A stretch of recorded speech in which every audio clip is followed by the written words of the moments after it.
Hello, welcome to Funny About That. I am your host, Phil Van Hest, coming to you live from the Indie Fringe Theater here in beautiful nearby downtown Indianapolis. It's right over there. You can walk there if you want to. I am very excited about tonight's show. We have two very special guests who are going to be up in the second part of the show to talk about football, family values, and full frontal nudity. I see you are all clothed right now, so clearly some hypocrites in the audience. Our first guest is a co-founder of the Big Car Arts Collective, and she is currently the interim executive director of the Indianapolis Museum of Contemporary Art, which is a lot of words to say in a row. Shawte Marsh will be on the program later this evening.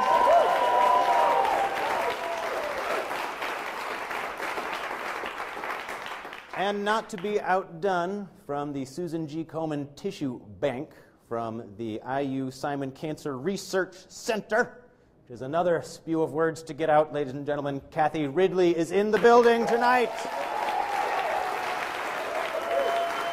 I'm so grateful for both of you for being here. Thank you. I can't wait to find out what's going to happen when we talk to each other. But first, some shocking news, some breaking news. Ladies and gentlemen, I am honored to be able to bring you this news first before you can hear it anywhere else. It's true. In the year 2012, Indianapolis has been named to host the Super Bowl. Okay,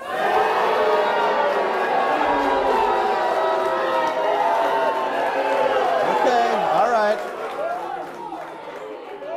Okay, clearly this is a controversial issue. Okay, I had not anticipated that. Well, however we feel about it, this event is finally going to put Indianapolis on the map. We will finally enjoy the legendary status enjoyed by other super cities, like Palo Alto and Jacksonville, Florida. That's going to be us.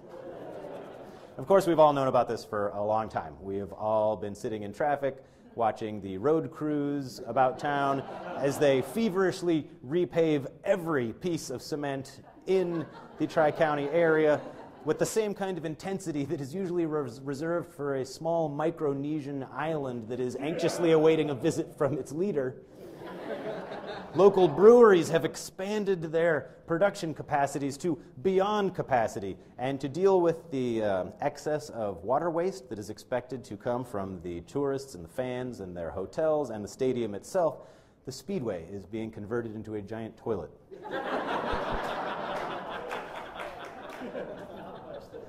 A statement from the city has claimed that they are confident none of the race fans will notice any difference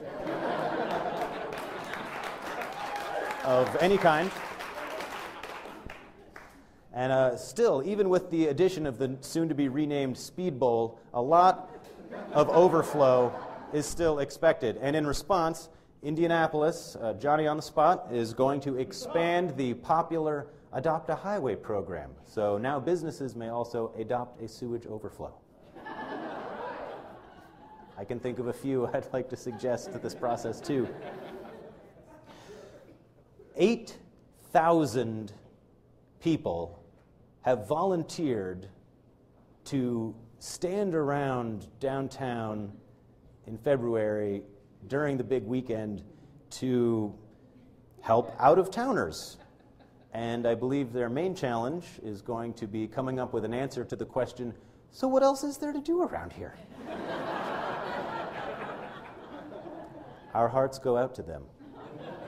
In conjunction, two volunteer knitting groups have agreed to knit 8,000 blue and white scarves to help their outdoor volunteer brothers and sisters brave the February chill.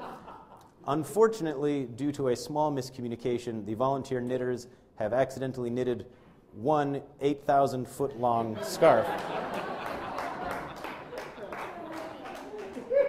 And in true Midwestern fashion, the people who were to receive those scarves were too polite to point out the mistake and have had a meeting and agreed they'll all just try to wear it all at the same time.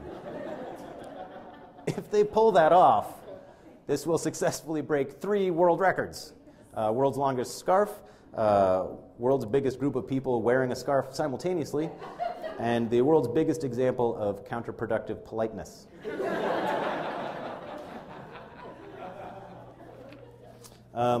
There are a few big questions as the big day approaches that every Hoosier has.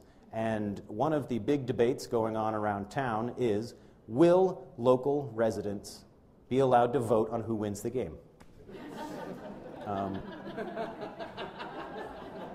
Proponents of the idea have implied that it will increase awareness for democracy, it will increase community involvement, and it will, enforce American values. And opponents of the idea have repeatedly pointed out this is not America, this is football, and there's a difference.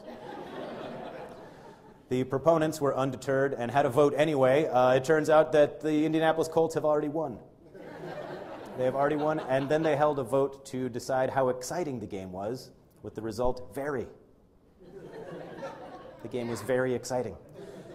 Another one of the big debates raging around town is about the Georgia Street corridor makeover development supervillage project that is happening. Initial concerns from local residents seem to be that they thought when the city said they wanted to increase the social refinement and the cultural profile of the area, secretly what they meant was, we're closing down the Hooters. But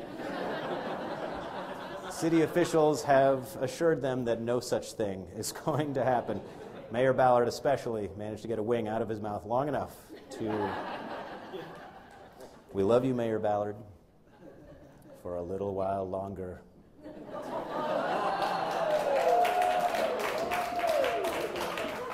I don't know. I didn't mean to get political. It just slipped out.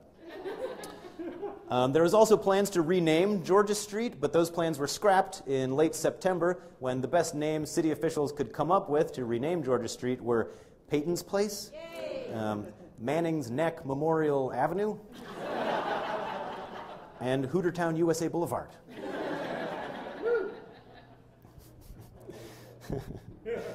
Yes, so whether we feel good or bad about it, whether we want it to or not, the Super Bowl is coming.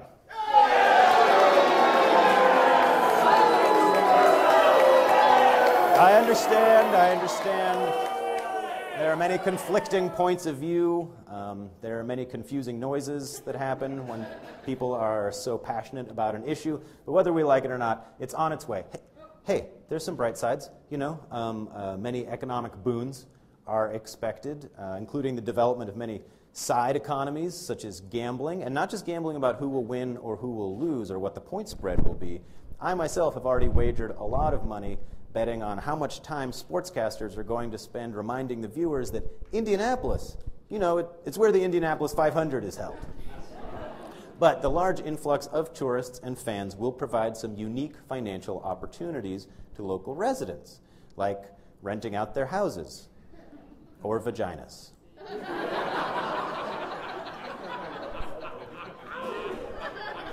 Yes, in keeping with tradition, in the weeks leading up to the game, local law enforcement will be spending a lot of time clearing out vagrants and other homeless people from the downtown area to make room for the flood of prostitutes. Actually, local homeless people are anticipating this police action and have unionized. Forming Local 12, it's the nation's first brotherhood of vagabonds, drifters, and indigents, and a spokesperson for the group has said that in protest of the police action, they will be occupying parks and sidewalks throughout the downtown area. A city representative pointed out they're already occupying parks and sidewalks in the downtown area, and that was the whole problem, and the union spokesperson said, "Shut up."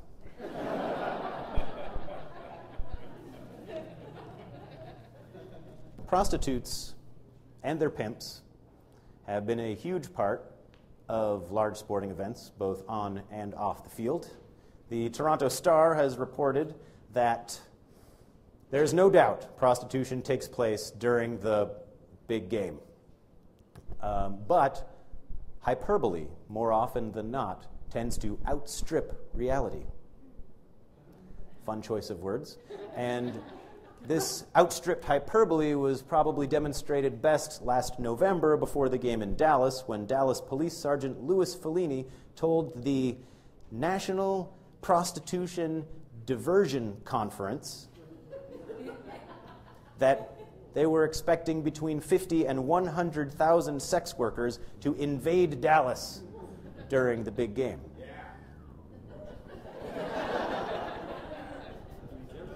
I'm sure you'd get to every last one of them, sir.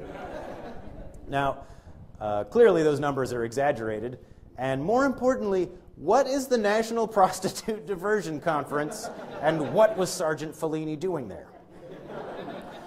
So clearly, if 100,000 prostitutes showed up in Indianapolis, presumably somebody would notice that.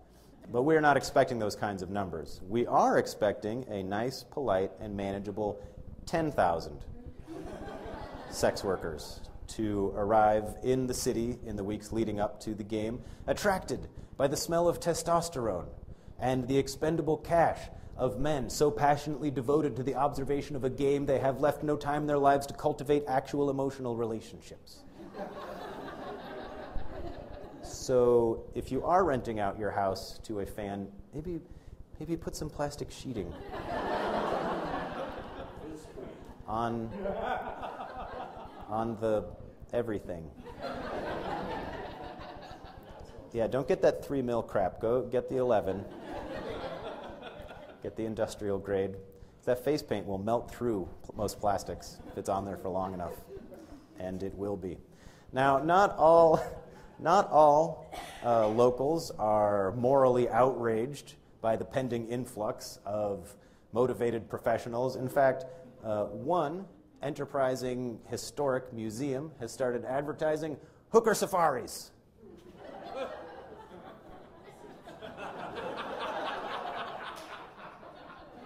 Hooker safaris, wherein locals and tourists can get a van ride around downtown where a tour guide will point out different kinds of prostitutes and provide fascinating historical information about the world's oldest profession, including the etymology of the word hooker, which dates back to Civil War era, when a group of opportunistic ladies began following around Union General Fighting Joe Hooker and became known as hookers ladies and then hookers. So one may presume that if those ladies had decided to follow around General Grant instead, then you wouldn't go out on the street and get a hooker, you would go get a grant. Or you would grant yourself a wish. Or, unfortunately, be able to take someone for granted. Now, hookers, hooters, and Hoosier hospitality aside, there is one topic that is at the top of most debated subjects in town. This is what I hear people talking about the most when I reference that word that shall remain nameless because it makes you all too angry or happy, depending. Even hinting at it. Interesting. Interesting. And that subject, this is the issue that is tearing our small Indianapolis community apart at the seams. Do we pass a temporary ordinance allowing for public nudity during the Super Bowl?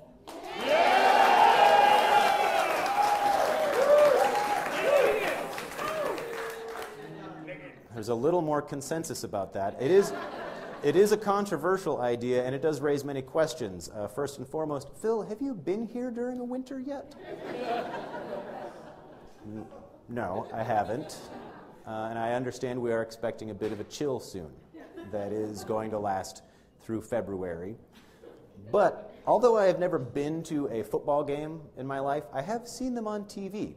And I do notice periodically that the cold weather does not seem to deter the gentlemen in the crowd from getting half naked.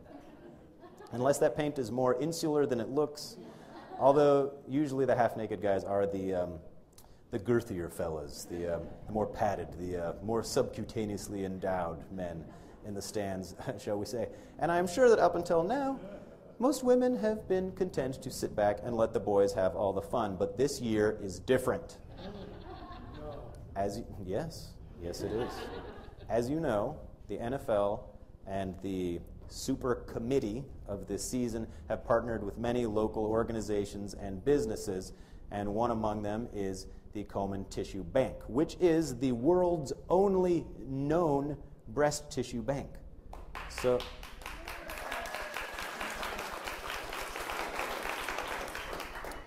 if there are any of you out there operating an unknown breast tissue bank, now's the time to hop on that wagon. The purpose of partnering with the NFL was twofold. One was to encourage donations, both financial and mammary, and to raise awareness, which so far I think has been a huge success, because before their partnership, I didn't even know there was such a thing as a breast tissue bank.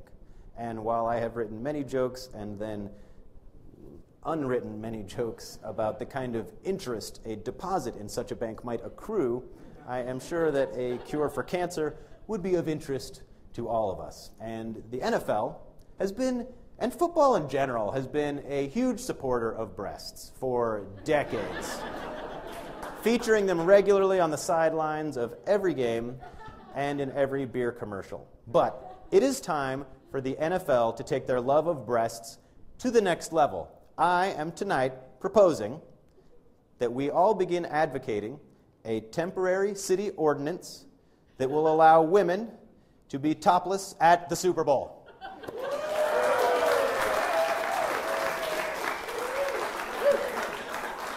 Do you remember the wardrobe malfunction? This will be a wardrobe explosion. Do you remember the media circus about one boob? Congress took time out of whatever it is that they want us to believe that they pretend to do sometimes to make a big old stew out of a nipple. Imagine the attention, imagine the awareness that we will raise when people see a stadium with hundreds, thousands of the most rock-hard nipples anyone has ever seen. We'll have to open several tissue banks. I think we can do it. You know why I think we can do it? Because this is the Midwest. This is the heartland. Family values, right? And you cannot be for family values and opposed to boobs. It's impossible. Amen. If you have a problem with someone breastfeeding in public, then that's exactly what you have. A problem. Stay tuned, ladies and gentlemen. After the break, we're coming back with our special guests to talk about full frontal nudity, family values, and I think I said family nudity? Full frontal nudity. It's a craze that's sweeping the nation, and we've got the scoop on it here. Funny About That, live from the Indianapolis Fringe Building, October 12, 2011. We'll be right back.